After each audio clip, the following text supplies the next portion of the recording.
এদিকে ঈদের দীর্ঘ ছুটি কাটিয়ে রাজধানীতে ফিরছেন নগরবাসী।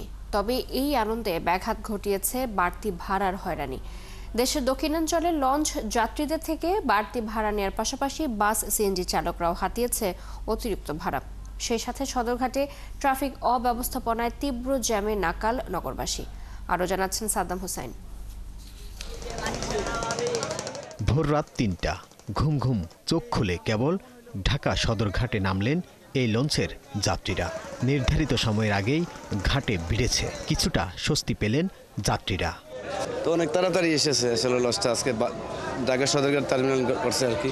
সকালবেলা যায় নিজের কার্যক্রম শুরু করবো আর কি ফজরের পর থেকেই। এবার এই যাত্রা আলহামদুলিল্লাহ অন্যান্য বছরের তুলনায় আমরা বাড়িতে যেতেও কোনো তেমন কষ্ট হয়নি এবং আলহামদুলিল্লাহ আসতেও খুব আমরা স্বাচ্ছন্দ্যে আসতে পারছি।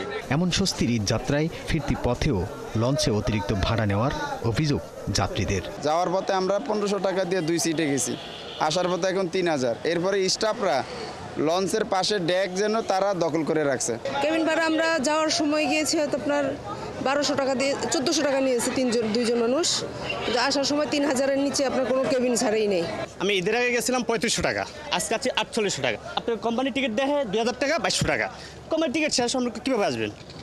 বাচ্চা চলে তো নদীতে সাঁতার দিতে পারবেন না, তার কারণে 4800 আসতে হয়েছে 2 টিকিটে। লঞ্চে অতিরিক্ত বাড়তি ভাড়া দিয়ে ঢাকায় পৌঁছালেও গন্তব্যে যাওয়ার বাহনেও গুনতে হয়েছে বাড়তি ভাড়া। কেউ কেউ অতিরিক্ত ভাড়ার কারণে দীর্ঘ সময় টার্মিনালে দাঁড়িয়েছিলেন।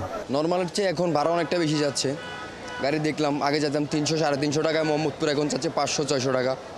এই জন্য অপেক্ষা করতেছি। 20 মিনিট দাঁড়াই আছি, এই সিএনজি জিজ্ঞাসা করলাম 700-800 টাকা চা। ওই যে মোহাম্মদপুর 3 রাস্তার মোড় গিরিঙ্গি হাউজিং।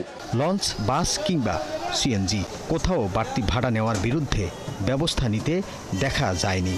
উল্টো টার্মিনালের সামনে কয়েকজন পুলিশ সদস্যকে দেখা গেলেও তারা ছিলেন নির্বিকার। ঈদ যাত্রার কয়েক হাজার যাত্রী সামাল দিতে ট্রাফিক ব্যবস্থাপনায় ছিল না বাড়তি নজরদারি। ফলে দীর্ঘ যাত্রা শেষে গন্তব্যে ফেরা যাত্রীদেরকে পড়তে হয়েছে তীব্র জ্যামে। সাদ্দাম হোসাইন, ৭১, ঢাকা।